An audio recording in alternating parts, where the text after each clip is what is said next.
இது ஃபர்ஸ்ட் மலேசியாவின் செய்திகள் உங்களுக்காக.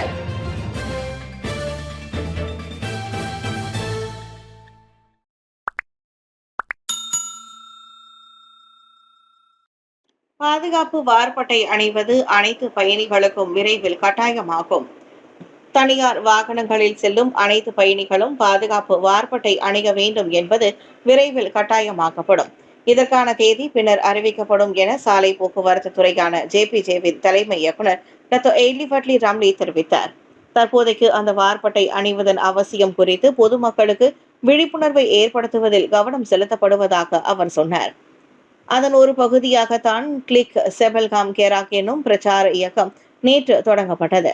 அதாவது வாகனத்தை எடுப்பதற்கு முன் பயணிகள் அனைவரும் பாதுகாப்பு வார்பட்டை அணிவதை அது ஊக்குவிக்கிறது.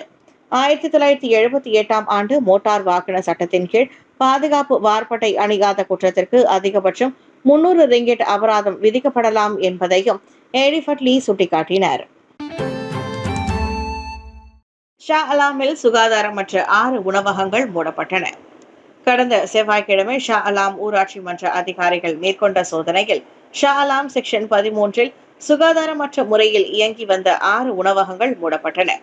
எண்ணெய் படிந்த சமையலறை தரைகள், சுத்தம் செய்யப்படாத உணவு கழிவுகள், அழுக்கு தரையில் அடுக்கப்பட்டிருந்த உலர் உணவுப் பொருட்கள் போன்ற குற்றங்களின் அடிப்படையில் இம்முடிவு எடுக்கப்பட்டுள்ளது.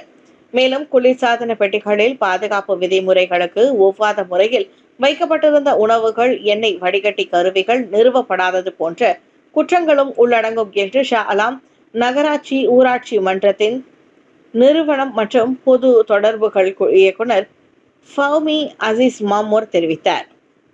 ஆய்வு செய்யப்பட்ட 7 இடங்களில் 6 உணவகங்கள் சரியான வணிக அனுமதி இல்லாமல், மேலும் மலேசிய உணவு பாதுகாப்பு தகவல் அமைப்பின் கீழ் பதிவு செய்யப்படாமலும் செயல்பட்டன என்பது தெரிய வந்தது. குழந்தைகளின் கல்லறைகளுக்கு போக முடியவில்லை, கண்ணீருடன் ஜாமீன் கோரிய தந்தை. தன் 2 மகன்களை இழந்த தந்தை அவர்களின் கல்லறைகளுக்கு சென்று கூட பார்க்க முடியவில்லை என நீதிமன்றத்தில் கண்ணீர் மல்க ஜாமீன் கோரியுள்ளார். இந்த மாதத்தின் தொடக்கத்தில் போர்ட் டிக்சன் அருகே சுங்கை லிங்கி நதிக்குள் அவர்களின் கார் வழுக்கி சென்று மூழ்கியதில் 6 மற்றும் 8 வயதுடைய 2 சிறுவர்கள் உயிரிழந்தனர். இந்நிலையில் அவர்களின் மரணத்திற்கு வழிவகுக்கும் உடல் ரீதியான காயத்தை ஏற்படுத்திய குற்றச்சாட்டில் கைதான குழந்தைகளின் தந்தை ஜாமீனுக்காக விண்ணப்பிக்கும் போது தனது குழந்தைகள் இறந்திருக்கலாம், அதிலிருந்து அவர்களின் கல்லறைகளுக்கு கூட போக முடியவில்லை என்று நீதிபதியின் முன் உணர்ச்சி வசப்பட்டு பேசினார். இருந்த போதிலும் நீதிபதி ஜாமீன் வழங்குவதை மறுத்து நவம்பர் 10ஆம் தேதிக்குள் தள்ளி வைத்ததை தொடர்ந்து அதே நாளில் ஆவணங்களை சமர்ப்பிக்கவும் உத்தரவிட்டுள்ளார். குற்றவியல் சட்டத்தின் கீழ் விசாரிக்கப்பட்டு வரும் இவ்வழக்கு ஆதாரபூர்வமாக நிரூபிக்கப்பட்டால் அதிகபட்சமாக 30 ஆண்டுகள் சிறை தண்டனையும் அபராதமும் விதிக்கப்படலாம் என்று எதிர்பார்க்கப்படுகின்றது. மலேசியர்கள் மகிழ்ச்சியாக உள்ளனர். அரசு மகிழ்ச்சி குறியீட்டு அறிக்கை. மலேசிய புள்ளி விவரத்துறை வெளியிட்ட மலேசிய மகிழ்ச்சி குறியீட்டு 2024ஆம் ஆண்டின் அறிக்கையின்படி நாட்டின் மொத்த மகிழ்ச்சியின் மதிப்பு 7.6ஆக பதிவாகியுள்ள நிலையில் மலேசியர்கள் மகிழ்ச்சியானவர்களின் பட்டியலில் இடம் பிடித்துள்ளதாக அறியப்படுகின்றது. இந்த குறியீடு உடல், சமூகம், உணர்ச்சி மற்றும் ஆன்மீகம் எனும் 4 பரிமாணங்களை அடிப்படையாக கொண்ட மலேசிய மகிழ்ச்சி கருத்து கணிப்பின் மூலம் தயாரிக்கப்பட்டது. மாநிலங்களின் தரவரிசையில் தெலங்கானா 8.64 என்ற மதிப்பெண்ணை பெற்று முதலிடத்திலும், ஜொகூர் 2ஆம் இடத்திலும், நெகிரி செம்பிலான் 3ஆம் இடத்திலும் இருக்கின்றன. அதே நேரத்தில் நகர்ப்புறம் மற்றும் கிராமப்புறம் ஆகியவற்றுக்கு இடையிலான மகிழ்ச்சி மதிப்பெண்களில் மிகச்சிறிய வித்தியாசம் மட்டுமே காணப்பட்டது என்றும், இது இரண்டிலும் வாழ்வு தரத்தில் சமநிலை இருப்பதையும் சுட்டிக்காட்டுகிறது. இந்த குறியீடு மாவட்ட மட்டத்தில் வெளிவந்திருப்பது சமூக புள்ளி விவரத்துறையில் ஒரு முக்கிய முன்னேற்றம் என்றும், இது கொள்கை வடிவமைப்பாளர்கள் மக்களின் உண்மையான நிலையை புரிந்து கொண்டு துல்லியமான நடவடிக்கைகளை எடுக்க உதவும் என்றும் முதன்மை புள்ளி விவர நிபுணர் உசீர் மஹதின் தெரிவித்தார். 3.42 மில்லியன் ரிங்கிட் மதிப்புள்ள ஜாம்சாம் புனித நீர் வெப் திரவம் கடத்தல் முயற்சி முறியடிப்பு. ஜொகூர் சுங்கத்துறை அதிகாரிகள் கடந்த மாதம் 2 வெவ்வேறு நடவடிக்கைகளில் 1 லட்சம் லிட்டருக்கும் அதிகமான ஜாம்சாம் புனித நீரையும் ஆயிரக்கணக்கான வேப் திரவங்களையும் கடத்தும் முயற்சியை வெற்றிகரமாக முறியடித்தனர். சுங்கவரி உட்பட இதன் மொத்த மதிப்பு 3.42 மில்லியன் ரிங்கிட் ஆகும். ஜகூர் துறைமுக தீர்வையற்ற மண்டலத்தில் கொல்கலன் சோதனைகள் மற்றும் கெலாங் பெத்தாவில் உள்ள சுல்தான் அபுபக்கர் வளாகத்தில் லோரி முற்றுகைகள் ஆகியவற்றின் விளைவாக இந்த வெற்றி கிடைத்ததாக ஜொகூர் சுங்கத்துறை இயக்குனர் அமினுல் இஸ்மைர் முகமது ஷஹைமி கூறினார்.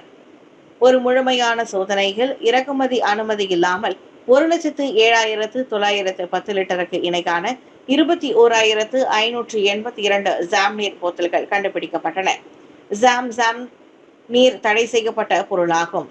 சுங்க இறக்குமதி உரிமம் இருந்தால் மட்டுமே அதனை இறக்குமதி செய்ய முடியும். பெடலிங் ஜெயாவில் விபத்து, 3 படுகாயம். இன்று அதிகாலை பெடலிங் ஜெயா நெடுஞ்சாலையில் 4 பயணித்த வாகனம் வேக கட்டுப்பாட்டை மீறி சென்றதால் ஏற்பட்ட விபத்தில் 3 படுகாயம் அடைந்துள்ள நிலையில் ஒருவருக்கு மட்டும் லேசான காயங்கள் ஏற்பட்டுள்ளன.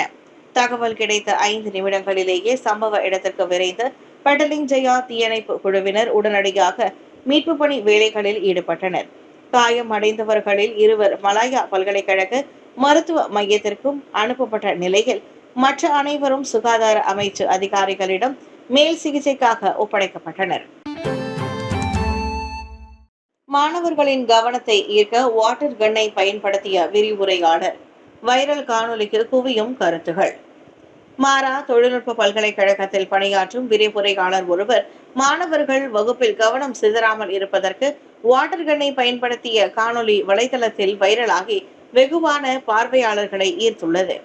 அப்பல்கலைக்கழகத்தின் 2ஆம் மொழி கற்பித்தல் மாணவர் குழுவில் மேடம் ஆமி என அழைக்கப்படும் அந்த விரிவுரையாளர் தனது வகுப்பில் மாணவர்களின் கவனத்தை கவரும் பொருட்டு பாடப்பயிற்சி கருவிகளில் ஒன்றாக வாட்டர் கன்னை பயன்படுத்துகிறார் என்று வாசகங்களோடு அக்காணொலி பதிவேற்றப்பட்டது. இந்த பல்கலைக்கழகத்தில் இணையும் புதிய மாணவர்கள் TESL teaching English as a second language பாட முறையை தேர்வு செய்தால் நிச்சயமாக அவர்களுக்கு மகிழ்ச்சிகரமான கற்றல் அனுபவங்கள் கிடைக்கும் என்றும் பதிவிடப்பட்டுள்ளது. இந்நிலையில் அந்த காணொலிக்கு கீழ் பலரும் அந்த விரிவுரையாளரின் தனித்துவமான கற்பித்தல் முறையை தொடர்ந்து பாராட்டி வருகின்றனர். சபாவில் வெள்ளம், 400க்கும் மேற்பட்டோர் இடம்பெயர்ந்தனர். சபாவில் வெள்ளம் மோசமடைந்ததை தொடர்ந்து பாதிக்கப்பட்டவர்களின் எண்ணிக்கை 154 409 அதிகரித்துள்ளது. மொத்தம் 22 கிராமங்கள் வெள்ளத்தால் பாதிக்கப்பட்டுள்ள நிலையில் அதில் 14 கிராமங்கள் பெனாமாங்கிலும் 8 கிராமங்கள் பியூஃபோர்ட்டிலும் உள்ளன என்று அறியப்படுகின்றது. நேற்றிரவு பெனாமாங்கின் கம்புங் சாரபுங் பகுதியில் நிலச்சரிவில் சிக்கிய 97 வயது மதிக்கத்தக்க முதியவரை தேடும் பணிகள் தொடர்ந்து நடைபெற்று வருகின்றன. அப்பாதை வெள்ளம் மற்றும் நிலச்சரிவினால் மூடப்பட்டிருப்பதால் மீட்பு குழுவினர் சுமார் 3 கிலோமீட்டர் நடைபயணம் செய்தே சம்பவ இடத்தை அடைந்துள்ளனர். இந்நிலையில் போலீசாரும் பிற அரசு அமைப்புகளும் கிராம மக்கள் உதவியுடன் தேடுதல் மற்றும் மீட்பு பணிகளை இணைந்து மேற்கொண்டு வருகின்றனர். கெடாவில் கத்திக்குத்து சம்பவம், ஆண் பெண் இருவர் உயிரிழப்பு. நேற்றிரவு கெடா யான் மாவட்டத்தில் உள்ள தாமான் நோனா பகுதியில் ஆண் பெண் இருவரும் கத்திக்குத்து காயங்களுடன் உயிரிழந்த நிலையில் கண்டெடுக்கப்பட்டனர். உயிரிழந்த அப்பெண் புரோட்டான் வீரா காரில் கண்டெடுக்கப்பட்டதை தொடர்ந்து அவ்வீட்டின் முன்புறம் இருந்த சாலையில் கத்திக்குத்து காயங்களுடன் உயிரிழந்த நிலையில் ஆண் ஒருவரும் கண்டுபிடிக்கப்பட்டார்.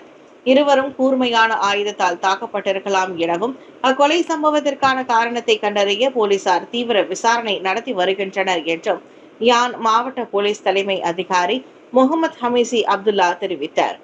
மரணமடைந்த ஆண் யான் பகுதியை சேர்ந்தவர் என்றும் பெண் சுங்கை பட்டாணி பகுதியை சேர்ந்தவர் என்றும் முதல்கட்ட விசாரணையில் தெரிய வந்துள்ளது. குற்றவியல் சட்டத்தின் கீழ் விசாரிக்கப்பட்டு வரும் இவ்வழக்கில் இதுவரை யாரும் கைது செய்யப்படவில்லை என்று அறியப்படுகின்றது. இந்நிலையில் இருவரின் உடல்களும் அலுஸ்டார் மருத்துவமனை உடற்கூறு பரிசோதனைக்காக அனுப்பி வைக்கப்பட்டன. காரை துரத்தி சென்ற மெர்சிடிஸ் வாகனம் டோல் பிளாசாவில் விபத்தில் சிக்கியது. டூதா உலுகிலாங் நெடுஞ்சாலையில் மற்றொரு காரை துரத்தி சென்ற மெர்சிடிஸ் வாகனம் செகாமுட் டோல் பிளாசாவில் விபத்துக்குள்ளானது. அந்த மெர்சிடிஸ் வாகனம் மற்றொரு வாகனத்தை மிக அருகில் பின்தொடர்ந்து செல்வதையும் முன்னிருந்த வாகனம் வேகமாக செல்லும் போதெல்லாம் அந்த மெர்சிடிஸ் வாகனம் அருகில் சென்று சவால் விடுவதையும் சமூக வலைதளத்தில் பகிரப்பட்ட காணொலியில் தெளிவாக காண முடிகிறது. முன்னிருந்த கடும் வளைவை கவனிக்காமல் போனதால் மெர்சிடிஸ் ஓட்டுநர் கட்டுப்பாட்டை இழந்த நெடுஞ்சாலை பிரிவை மோதி விபத்துக்குள்ளானார். ஓட்டுநரின் காயம் குறித்து துல்லியமான தகவல் வெளியாகவில்லை என்றாலும் அக்காணொலியில் பெரும் காயங்கள் எதுவும் தென்படவில்லை. இந்நிலையில் சமூக வலைதளங்களில் பகிரப்பட்ட அக்காணொலிக்கு நெட்டிசன்கள் கடும் விமர்சனங்களையும் கருத்துக்களையும் பதிவிட்டு வருகின்றனர்.